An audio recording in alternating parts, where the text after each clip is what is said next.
everyone. The groups keep growing a little bit as the day goes on. I'm not sure why that is, but if you are holding a red ribbon, you should feel very pleased with yourself. Because we actually had 5,000 to 6,000 applications to come and view the space, to view the Manchester Unity building, and we only picked 300.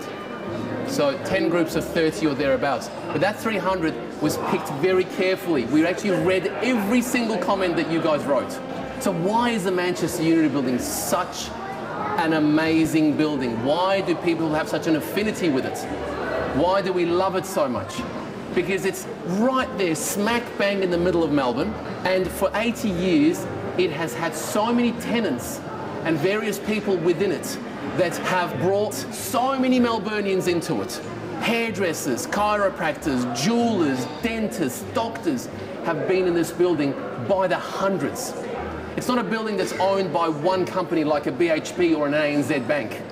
And it's a building that has always brought people into it. Not office space where people just go and work there, but people have frequented this building to come and have things done here. And for 80 years, it's been a building with a lot of passion. I'm here to try and pass on some of that passion of why the people in this building feel the way they do about this building.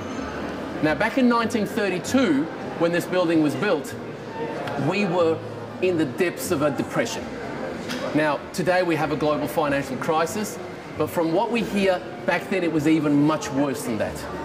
So all the buildings that were built through to the mid-1920s had all come to a completion, and there were all these extra tradesmen that were standing around with very little work. And they were very concerned to put food on their tables at home.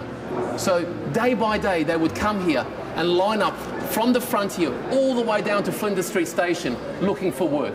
And so the builders took advantage of that and were able to have 3 shifts of workers in this building. And so the building was pretty much constructed from start to finish in 8 months. On the 1st of January, they started work on New Year's Day, and on the 1st of September of 1932, they opened the foyer and first floor for trade. Now, in that 8-month period, if a builder fell, got injured, got sick, got tired, died, they would just be taken away and someone else would replace them, because they were working right through the night as well. That escalator that you see going up to that first floor level was an escalator that was going up to the mezzanine level, which was filled with beautiful shops, glorious shops, shops of fine ladies' design, tea rooms, hairdressers, and gents' fashion and tailors. And that section of plasterboard that you see up there was actually opened back in 32. It was a mezzanine level in its truest form, where there would be a U-shaped set of shops all the way around. So why is there only one escalator? What happened to the other escalator? Do we know? They didn't make one.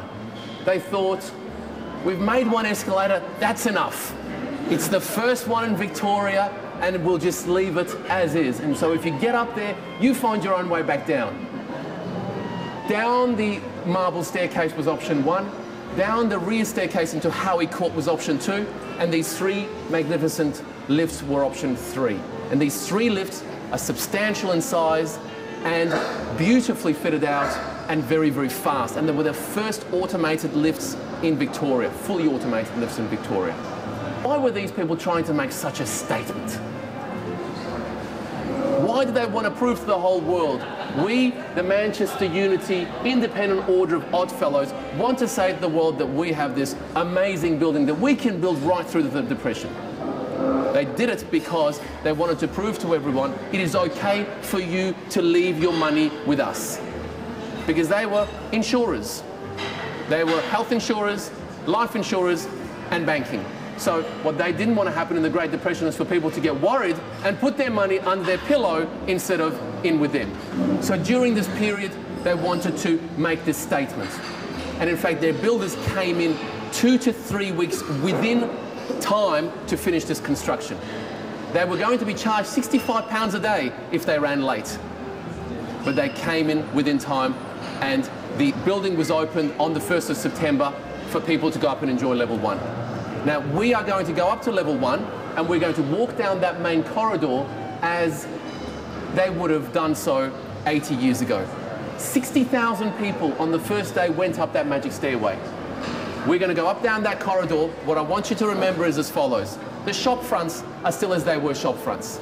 The interiors are still the same size and dimensions, and the glorious windows are still the same. What's interior of those shops are no longer shops, but in fact dental suites.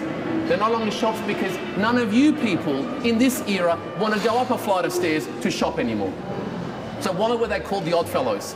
Well, they were called the Oddfellows because back in 1840, when the IOOF was formed over in the UK, back in 1840, the orders that were being formed, the associations that were being formed, were often formed by a group of a particular vintage or a particular trade. So it would be the Association of Carpenters or Steel Workers. But this group came together in the UK and they didn't have an affinity to a particular trade. They were open to all trades, both blue collar and white collar. And so they were saying, if you want to join our association, you can be part of it, you can invest in us, and when you get sick, we will make sure that you are covered. And that's why they were made up of an order of Oddfellows. Let's go upstairs to level 1.